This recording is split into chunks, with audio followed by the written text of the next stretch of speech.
there. I'm your host, Leslie Randolph. I'm a self-confidence coach for teenage girls and the self-confidence coach you wish you had as a teen.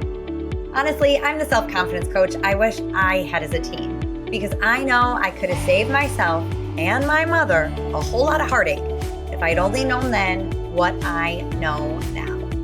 I hope to save you some of that suffering by sharing the lessons I learned late in life right here on Why Didn't They Tell Us? Welcome to the show. Hey, happy people. Welcome back to Why Didn't They Tell Us? I am so excited for today's conversation and to introduce you to today's amazing guest because I think she is going to be able to help us tackle a topic that we are not talking about at all, especially on a public forum like a podcast. Today we are talking about menstruation, periods, hormones. I'm going to be very honest with you. Even as I thought about the title of today's show, my marketing mind came up with this quippy title of The Facts About Flow. And as I did my own research about why we don't talk about periods, I found that this title, albeit very cute if I might say so myself, is part of the problem. We can't even say the words. We dance around the topic of menstruation and menopause and the word period like it's something to be ashamed of and embarrassed about. And when we do that, first of all, we feel shameful and embarrassed for something that is natural and evolutionary and biological and beautiful. Yeah, I said that. But we also limit the opportunity for education and awareness on a topic that affects every woman. So today's guest is going to help us right that wrong. Ashlee Sorensen is a certified menstrual and hormone coach for women. In 2001, she created her signature course, Cycle Strategy 101, which has helped countless women ease uncomfortable symptoms of hormone imbalance and embrace their feminine energy. Ashlee is passionate about teaching women about the power of the menstrual cycle and the cyclical superpowers that come with being a hormonal woman. Ashlee, welcome to the show. Thank you so much. Thanks for that amazing introduction. Well, it's all about you, babe. So thanks for being amazing. Everything that you said, just about your own research with the word flow, it was just so good. So thank you for that. Well, I often tease that because of the show and the work that I do of working with teenage girls and getting intimately acquainted with my inner teen, I was brought back to 8th grade, having my period and having to whisper to my girlfriend of, do you have a tampon? And, the sly, passing it over of hopefully no one ever sees. And it brought back all that, we can't talk about this. Mm-hmm. So I'm so glad that we are, and that there are women like you that are not only talking about it, but teaching about it and celebrating it. So that's what today will be about. Yay! Yes. So Ashlee, let's start with you though. Tell us, I gave you, the bio intro, but tell us how you got to doing this work and, being a hormone coach and a menstrual coach.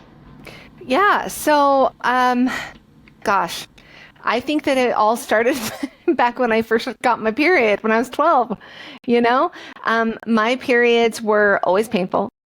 I was the girl in junior high that was in the bathroom, really sick, always in pain every month, and wondered what in the world was wrong with me because none of my friends were that way. My periods were always a problem, and I've always talked about my period about menstruation for myself in a very normal way, in a very outspoken way, because it's always been my reality. And I can tell when I talk to people about menstruation and they feel uncomfortable. And, so that's been kind of interesting. But yeah, so I've always had painful periods. When I was 21, I was diagnosed with endometriosis, struggled with infertility, and struggled with really bad PMS. The list goes on and on and on. Then when I was about 37, I started experiencing perimenopause symptoms. So my hormones became another really big issue in my life. And as I sought for help with my symptoms, I couldn't find it. I mean, I could find it in the sense of, this is what you're dealing with. Here's a prescription. Let's follow up in a couple months. But it was never like, let's talk about exactly what's going on with your body so that you understand. And let's talk about how you can support your body with nutrition and other lifestyle factors. There was none of that conversation. And I am somebody that loves information. And I also am a very proactive person. Like, I like to be involved in my body, like in the care, in my health care. And so when I didn't receive that, I just started doing like research on my own. I learned a ton about hormones, decided that I wanted to be a health coach that would help women. And so in my health coach training, I actually received a mentorship from Dr. Anna Kabeka, who is an OBGYN. She's known throughout the world. She's incredible. And that was really like what set it. And I was like, this is what I want to do. This is amazing. This is so needed. This is fascinating. Why don't more women know about this? This needs to be talked about more. And I just felt very strongly like this is what I was supposed to be doing all along. So here I am. There are a lot of women who are thankful that you did. Thank you. So some of the research that I had done of you, because this is going to be a deep dive first question, was something of how by understanding our hormones and harnessing our superpowers, we can fulfill our purpose. You talked about, greater self-confidence and a appreciation for your body. So tell me, how can understanding my period help me fill my purpose? Yeah, this is such a loaded question. I feel like this could be like an episode in and of itself. All right. Because there are certain, and this is what Cycle Strategy 101 is all about, but there are certain traits that are innate that are heightened at different times of the menstrual cycle. And so, for example, during the week before our bleed, during the week of our bleed, especially those first couple of days of our bleed, our intuition is really high. And because of the way that our brain is working, both hemispheres of the brain are working together, and that's very unlike the way that it is throughout the rest of the cycle. And so we can receive a lot of what I call divine downloads, where we get these little like nudges of things that maybe we want to take action on, or things that we want to change in our lives, pivots that we want to make in business or in personal life, the way that we want to interact with one of our children, or, we get these little sparks of inspiration, especially at those times of the cycle. And then we can take action on those nudges at different times of our cycle when our energy is really high and we're feeling creative. And so when I say that it's going to help you find your purpose, it's because really the menstrual cycle is an initiatory process, and it has the power to take us from where we are currently and transform us. Renew us with every month. And I know that sounds really deep, but it really does have that power if we're willing to lean into it. And that does include slowing down. A lot of us, if you've ever read the book, The Rushing Women's Syndrome, I highly recommend that book, but it's all about just how we are just rushing from thing to thing to thing, and the havoc that is wreaking on our hormones. But when we take time to slow down and really tap into our cyclical superpowers, we start to realize that we are divinely created, that we have a purpose, and it looks different for everybody. And what would it look like to lean into that? And how can my cycle actually help me fulfill my purpose? And so there's a lot of ways that the menstrual cycle can help us fulfill our purpose, and it's going to be very individual. And I think that's the beautiful part of it. But it all starts with just honoring the cycle and slowing down. Our hormones influence our energy levels. That's why we feel tired the week before our period. That's why we feel more introverted the week before our period, the week of our period. But we don't lean into that, right? Because we live in a world that doesn't encourage that. Sure. It's like, no, you just keep on going. Like, you don't slow down because you're on your period. Like that, you don't do that. Yeah. And my thought is like, what if you did? What if you did? And what would change for you? If you don't love the way things are going right now, maybe you want to start looking toward your cyclical nature for a little bit of guidance and see how things might change for you. So big answer, but that's a big question. So I wonder, do you think we can have this whole conversation without having a cursory understanding of what those cycles are of the different phases? Yeah, I mean, we can. Yeah, I'll I'll try my hardest to like give you like the Cliff Notes version. Okay, because I'm trying to think about this too through the lens of a mom of a teenager, because she's very new to the. First of all, the teen is very new to it, and we know. And anyone who's around teenagers, it is a time of influx of hormones and a first time of experiencing them. And my instinct when I heard you say that was like, well, what does slowing down for a teenager look like? Because, it's an expectation that she goes to school. It's an expectation that she shows up for volleyball or theater or her extracurriculars. And then, we can't tell the teacher. Actually, I'm laughing, thinking about all the times, you would blame your period on I didn't do my homework. Right. But maybe it's not blaming your period. So give me your thoughts on that. What can slowing down look like for a teenager? How can mom support that? Mm-hmm. A mom understanding her own cycle, it's going to help her have a lot of self-compassion, compassion for her daughter and for other women. That is something that I've noticed with myself and with my clients. Like you start looking at other women like, wonder what phase of her cycle she's in. Like she was a little short with me today, or she, seems different. Like she isn't as outgoing this week as she was last week. Like, did I do something?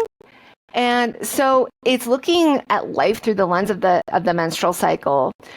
I don't think that the menstrual cycle, I'm not saying that we should use it as an excuse to get out of stuff, but I think that that maybe expectations should be allowed to shift when a woman is menstruating. That I can really try on, because what came up for me was sort of that idea of like that old school mentality of like, you can already hear the sitcom of like, oh, she must be on her period. Yeah.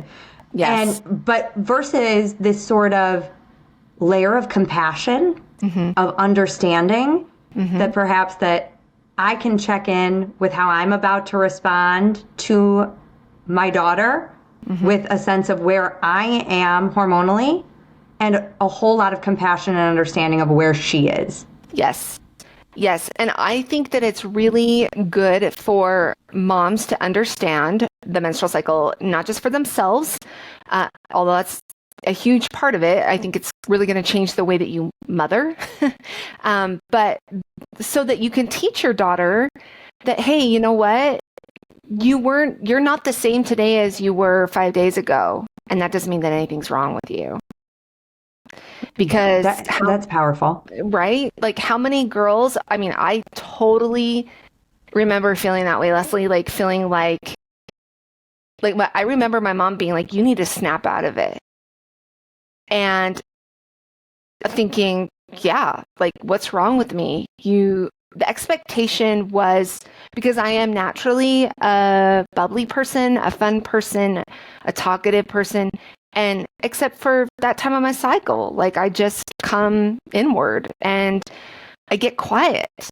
And for my mom and maybe other people in my life, it was like, that's not acceptable. We depend on you and your happiness and your energy.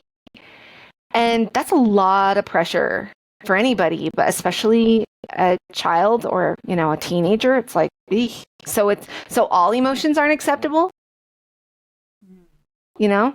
And so I think that it's teaching your daughter, hey, you know what, things are going to change. You're not going to feel the same and be the same all the time. And that's totally okay. This is why.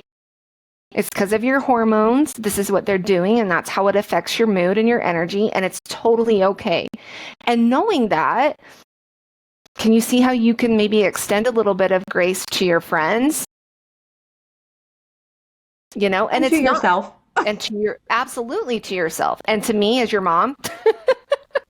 You know, and so it's not saying, hey, you know, we excuse other people's behavior and stuff like that, but it's giving a little bit more compassion. You're, like I said, you're looking at it through you're looking at life, friendship, motherhood through a different lens.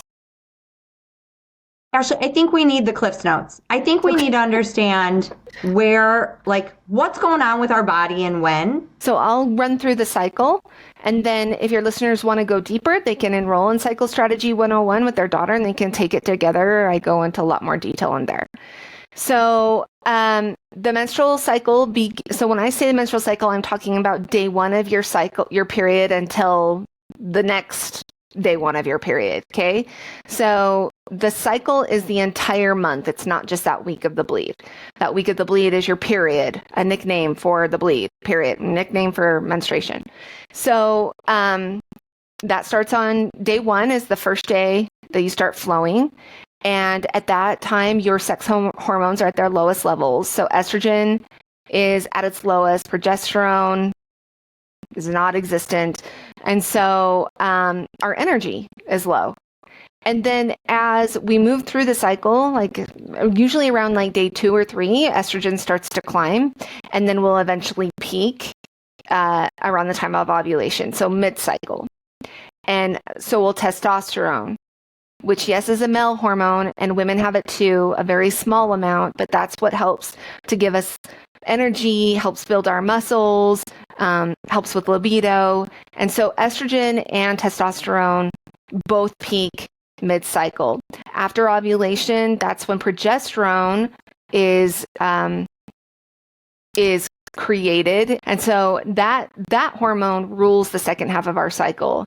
Estrogen is a very like, I think of it as like Beyonce. Like, she's just like, she gives us tons of confidence. We feel sexy. We feel creative. We just feel awesome. And then she dips down really low after we ovulate. And then progesterone comes on the scene, and she's more of like, what was that girl's name? Was it Kristen Stewart that was in the Twilight movies that was like really like, okay, that's how I... Do you know what I'm talking about? Visuals, yes. Very, very, very well played out here. Okay, so the cast of characters from our period. We got Beyonce, and we got hopefully like it will help.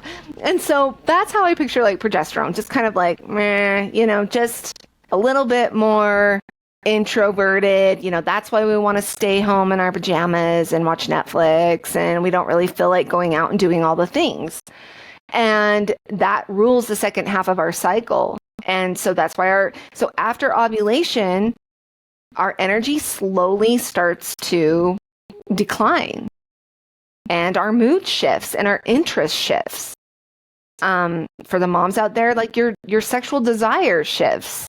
What feels good sexually shifts. And so your hormones literally affect everything. And nobody's talking about it. We live in a man's world, and we're just expected to function as such. And that's not fair, because we're not men. No. That's why so many women feel overwhelmed and stressed out, and, you know, like they aren't enough, because we are women trying to survive in a man's world. And the expectation is that, you know, where we started, of that go, go, go. Oh, I'm feeling so tired. Oh, I must just be pushing harder. What's wrong with me? Versus, okay, my body is going through something, and I need to meet my body where it is. And I also love what you said. That's not a permission slip to check out on life.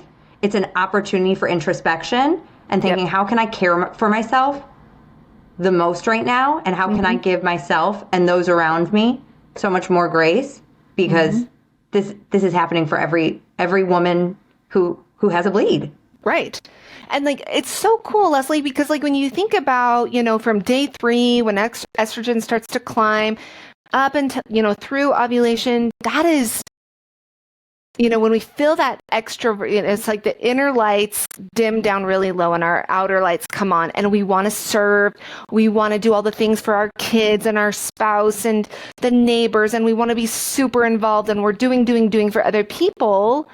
And I just think it's so beautifully created that like after ovulation, those outer lights dim, the inner lights come on, and so that we can then start taking care of ourselves.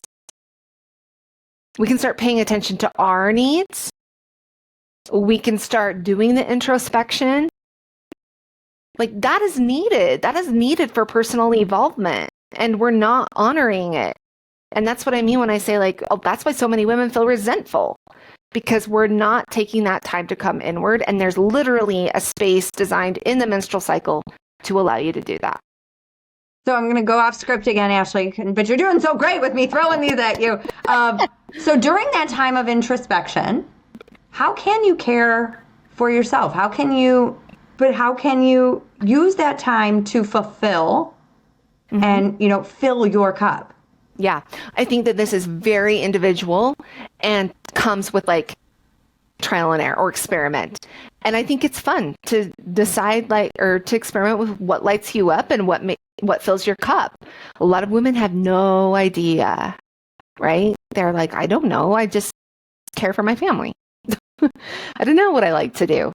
And the way that you care for yourself in your luteal phase, so after ovulation, looks very different than the way you care for yourself in the follicular phase, from your period until ovulation, because the energy is different and your desires are different. And so I think it just comes down to what sounds good to you. And that's what you'll hear me say all the time is do what feels good. And a lot of people are like, what? That sounds scary. List. Actually, you guys, I'm laughing because I just remember this. When I first met Ashlee and heard her speak, and that was, what got me to say like, oh, I want to share your knowledge. I think I was the one that asked you. I was like, tell me more about the relaxing. I just did it again, Ashlee. I just asked you how to relax.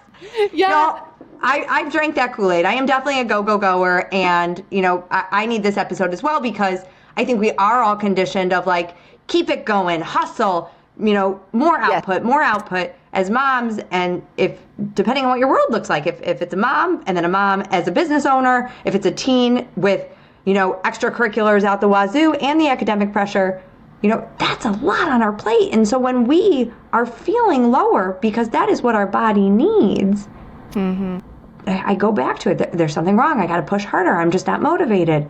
And so it's such a beautiful exploration of just self, of, oh, this is my body telling me something.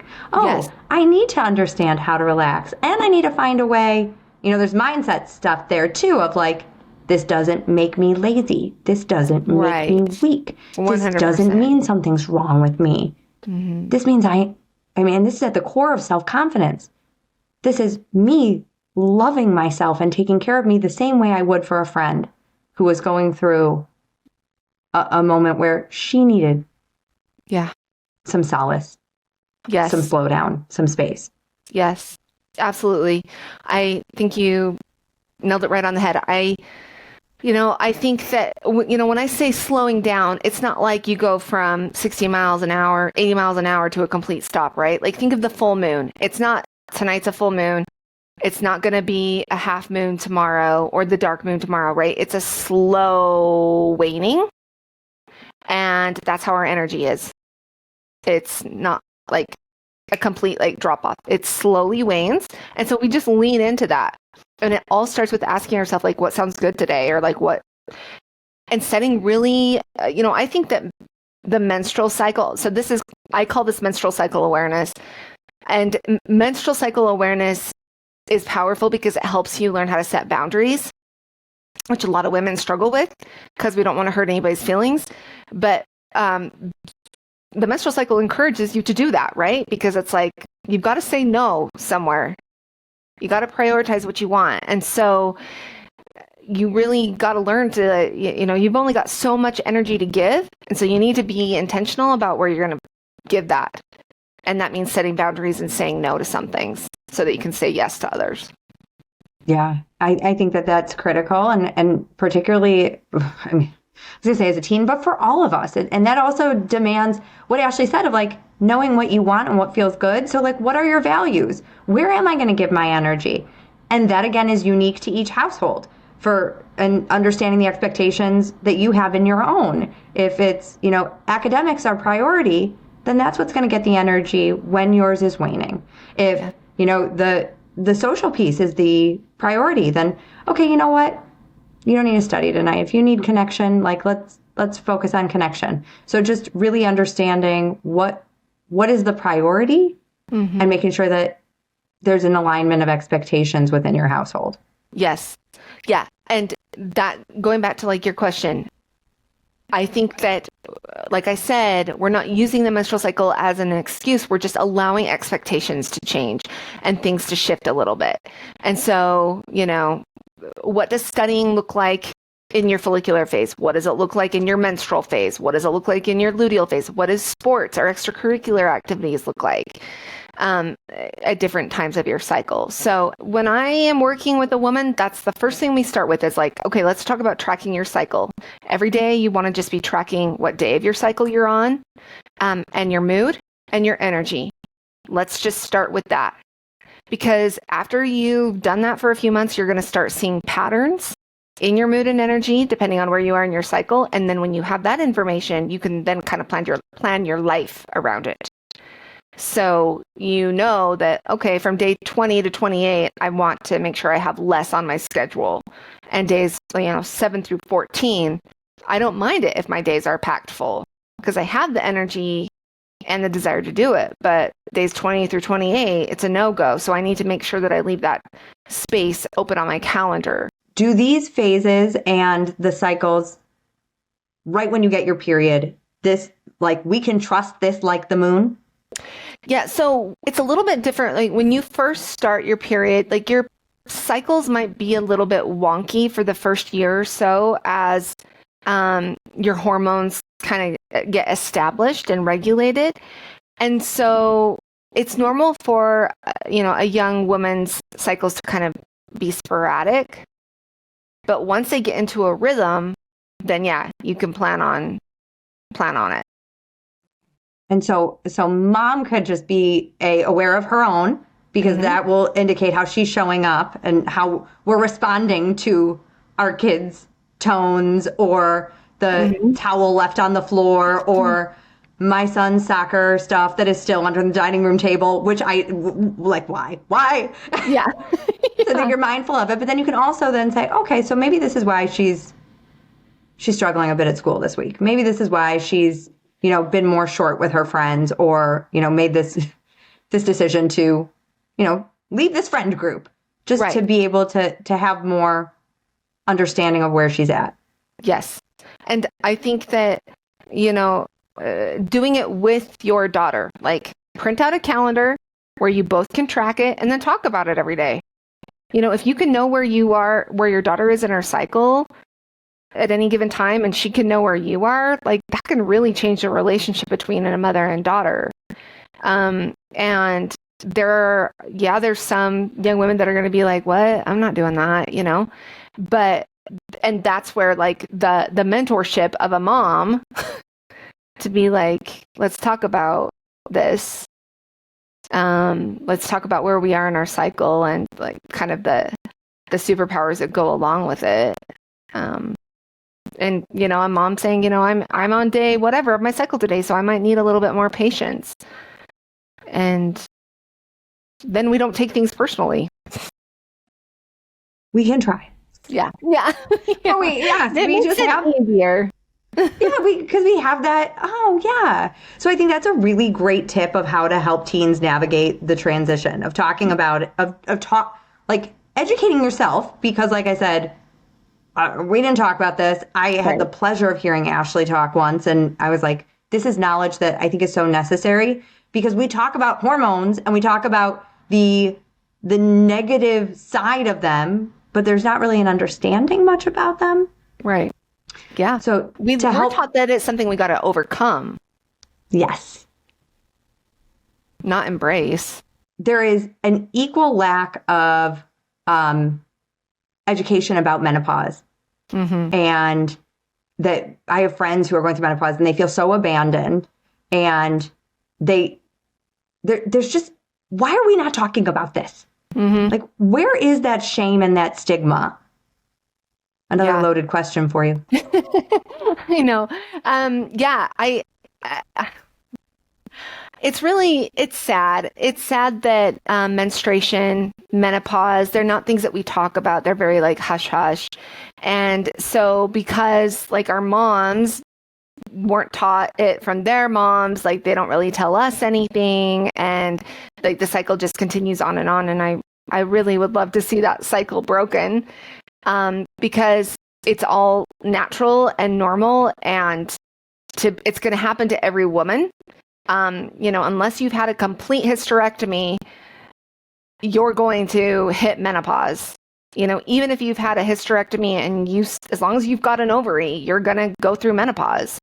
And so it's something that we have to come to face with, because it's coming for us whether we want it to or not. This is huge. I'm 43. Like I said, I started experiencing perimenopause symptoms when I was 37. So perimenopause can last up to a decade before you actually reach menopause. Menopause is just when you've gone 1 year without a menstrual bleed. That's all menopause is. So really, menopause is 1 day. Because after you've gone 1 day or 1 year, then you're postmenopausal. So, yeah. So perimenopause usually starts in our mid to late 30s. It's really common for it to start around 35-ish and can, last 10 to 12 years. And so we experience a lot of symptoms during that time, and that could be really confusing for women because nobody taught us about perimenopause.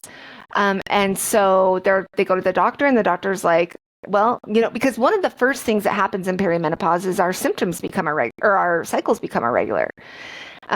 If you're not on any kind of birth control that's going to give you like this monthly bleed, then you're going to notice that your cycles get longer or shorter. And that can be really concerning. Some women think that they're pregnant, and then they find out that they're not, and they're like, what is going on? Where I've always been like a 28-day cycle gal, like what's happening? So they go to the doctor, and the doctor usually prescribes birth control pills to make them quote unquote regular. And instead of having the conversation that, well, yeah, you're about the age that perimenopause kicks in. This is normal. This is what's going on. There's no education. It's just like, here's a prescription. You're good to go. And so that, I just don't feel like that is the answer. Obviously, like, we're not stupid. We need to be taught about our bodies so that we can understand, like, that's going to help get rid of the shame around it, right? It's not like, oh my gosh, my body is malfunctioning and my body is so messed up and hormones are so stupid and, here we go, blah, blah, blah. It's like, no, actually, this is really normal and it's okay. And there's things that I can do to support my body through this change, that I must do to support my body through this change, or I'm going to have a really, really miserable next decade, And it sounds like the birth control, from your perspective, is almost like this Band-Aid of like, 100%. This is just going to ease the current discomfort versus long-term support. Absolutely. Yep. Birth control pills aren't the answer. And they don't regulate anything. They just mask symptoms. And so it's not the answer. And that's really why I wanted to do this work, is because I want women to know that there is so much that we can do. One of the things that I want women to know is that there's so much that we can do to support our health and take care of our bodies. And it's not taught in a doctor's office. I always want to leave tips and tools for our listeners. So, I straddled the fence here because I went from when your daughter gets her period and understanding that, to perhaps if you are in perimenopause, or it sounds like, unless I catch you on that one day, I'm not catching you during menopause. So what tips can you give a mother who's listening for, her teen who is starting out, how, your greatest hits album, the best recommendations, whether it is food or just, helping her track. And then you talked again about food during perimenopause. Yeah. What are the greatest gifts we could leave our listeners with, to, other than sign up for Ashlee's course? Gosh, there's so much. Like, my greatest hits, I'm like, wow, there's just so much I could say. I will say, probably a lot of your listeners are in perimenopause and maybe have no idea that they are. And perimenopause has been compared to, it's been called the second puberty, because our body is changing. Our hormones are fluctuating wildly like they were in puberty. And it's actually really normal for a lot of our insecurities that we had as a youth to creep back up in midlife.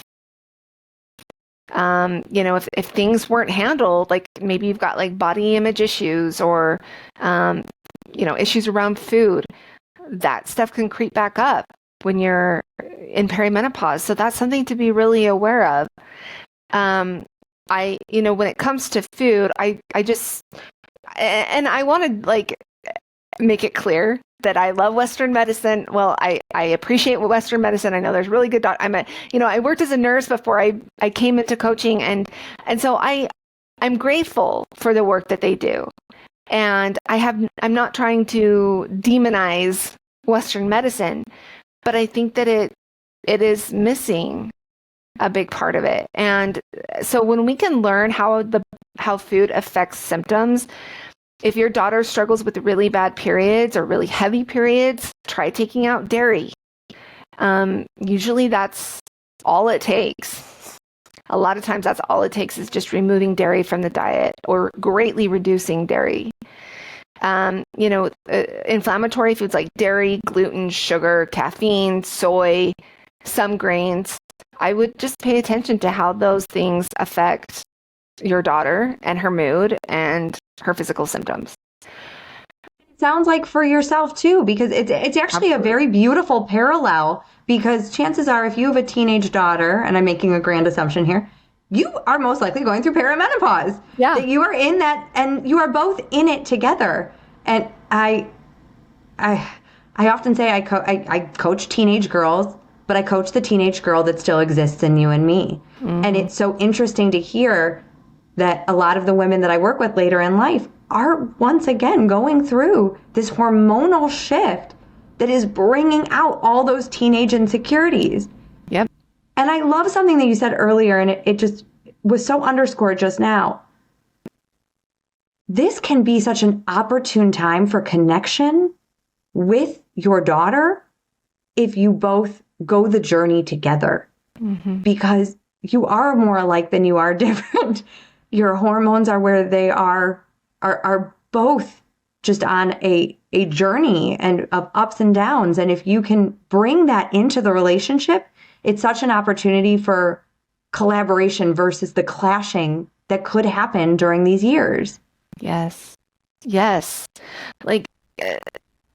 Be careful about the things that you say about your period and about being a woman and about hormones, because we're passing that down to our daughters, to our nieces, to grandchildren, and to our sons, right? When we tell our sons, oh, don't take your sister seriously right now, she's got PMS, or what is that teaching?